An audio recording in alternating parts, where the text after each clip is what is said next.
మనం చూస్తా ఉన్నాం. మీరేంటి ఇక్కడ ఎంట్రీ ఇచ్చారు? కూటమి ప్రభుత్వం అధికారంలోకి వచ్చిన దగ్గర నుంచి విన్నా, అంతా విన్నా. నువ్వేమన్నావో నేను విన్నా, మన పెద్దలు విన్నా. రాష్ట్రంలో ఉన్నటువంటి రైతన్నలు నానా ఇబ్బందులు పడతా ఉన్నారు. ఏదో ఒకసారి ఫేస్ తరంగించుకో. రావద్దని డిపార్ట్మెంట్ మొత్తం చెప్తే కూడా వినకుండా నేను రావాల్సిందేనని చెప్పి జనాన్ని ఉద్ధరించడానికి వచ్చినట్టుగా వచ్చాడు. నేను వెళ్తానా? నేను వెళ్తా.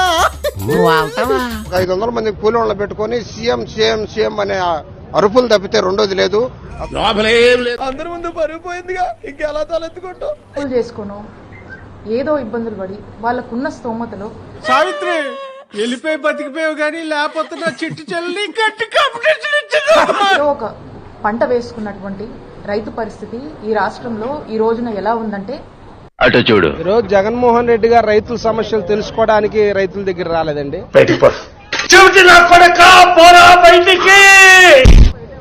ఆల్రెడీ రైతుల పక్షపాతిగా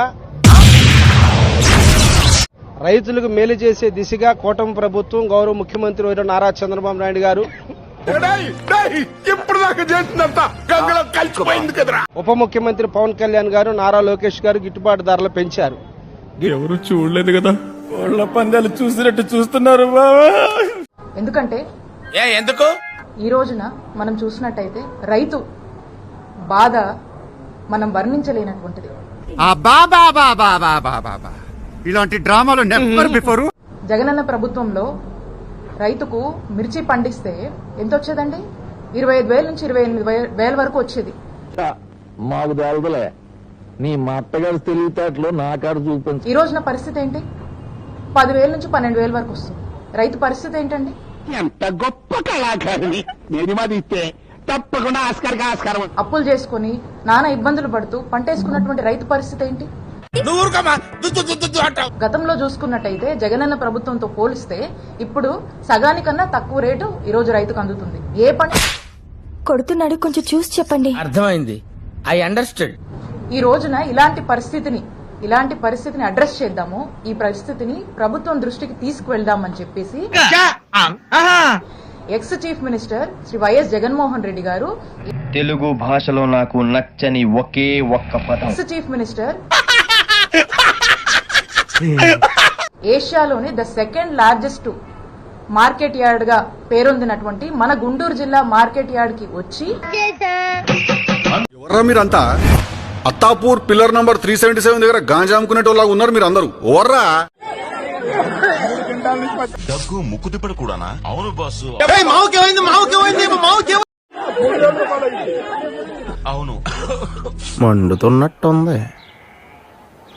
మంచినీళ్ళు తెమ్మంటారు అంకుల్?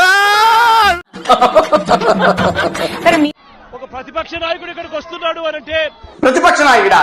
ఎవరిచ్చారా నీకు ప్రతిపక్ష హోదా? జనాలు ఉమ్మేశారు నీ మొహం మీద. వేసేసాడు, బాగా వేసేసాడు. రైతులతో మాట్లాడే ప్రయత్నం చేస్తున్నాడు అనంటే చివరి మాట కనీసం పోలీసుల భద్రత కూడా చంద్రబాబు నాయుడు గారు ఇవ్వని పరిస్థితి. ఎంత ఘోరం జరిగిపోయిందిరా. ఇదే చంద్రబాబు నాయుడు గారికి చెప్తా ఉన్నా, నీ బాధేంటి బామ్మది? ఎల్లకాలం మీ ప్రభుత్వం ఉండదు. నీకెలా తెలుసు? ఏమో, నాకు అన్నలు తెలిసిపోతే అంతే. పొద్దున ప్రతిపక్షంలో మీరు కూర్చున్నప్పుడు అది అవదమ్మా. ఇదే మాదిరిగా పోలీసు భద్రత మేము తీసేస్తే ఎలా ఉంటుందో ఒక్కసారి ఆలోచన చేసుకో చంద్రబాబు. నువ్వెవడరా మధ్యలో? అసలు నువ్వెవడేరా మధ్యలో? నువ్వు చేస్తా ఉన్నది కరెక్టా కాదా అన్నది కూడా ఒకసారి ఆలోచన చేసుకోమని చంద్రబాబు నాయుడు గారికి ఈ సందర్భంగా గట్టిగా చెప్తా ఉన్నాం, విజ్ఞప్తి చేస్తూ. అబ్బో, ఇన్నారంట్రా అడ్రస్ మనకి. ప్రభు హరిరామ్ కృష్ణరాధం జగన్మోహన్ రెడ్డి 10 కిలోలు మాసం దొరికింది. రైతులు కష్టపడి తాము పండించిన పంటను ఎందుకు అలా అరుస్తున్నావు? అమ్ముకోలేని పరిస్థితిలో రైతులు ఈ రోజు ఉన్నారు. చాలా అన్యాయం జరుగుతుంది. ఓరన్నో, నీ గొంతుంటుంటే నా గుండెల్లో గుబులు పడుతుందే. ఆ బాడీ రైతులకు ఈ రోజు